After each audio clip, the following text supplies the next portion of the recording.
Hi అండి అందరికీ easy lunch box recipe ఒకటి చూద్దాము. మన పిల్లల డైజెషన్ని ఇంప్రూవ్ చేస్తుంది. ఎప్పుడు కర్రీస్ అలానే కాకుండా అప్పుడప్పుడు ఇలా రైస్ ఐటమ్స్ పెడుతూ ఉంటే వాళ్ళు ఇంట్రెస్ట్గా తింటారనమాట.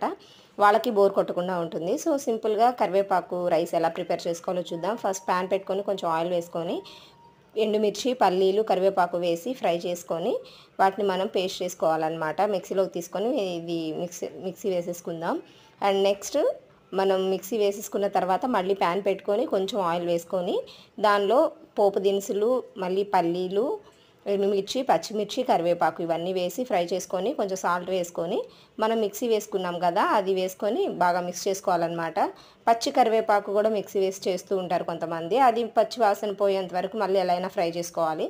సో ఇలా మనం ముందు ఫ్రై చేసుకొని మిక్సీ వేసేసుకుంటే ఫాస్ట్గా అయిపోతుంది అండ్ టేస్టీగా కూడా ఉంటుంది.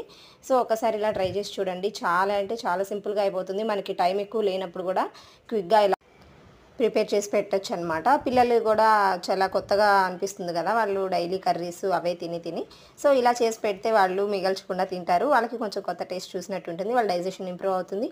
వాళ్ళ ఐస్కి కూడా చాలా మంచిది అండ్ పిల్లలకి చాలా హెల్దీ అనమాట. అప్పుడప్పుడు ఇలాంటి రైస్ ఐటమ్స్ చేసి పెడితే వాళ్ళు హ్యాపీగా తినేస్తారు. Thanks for watching.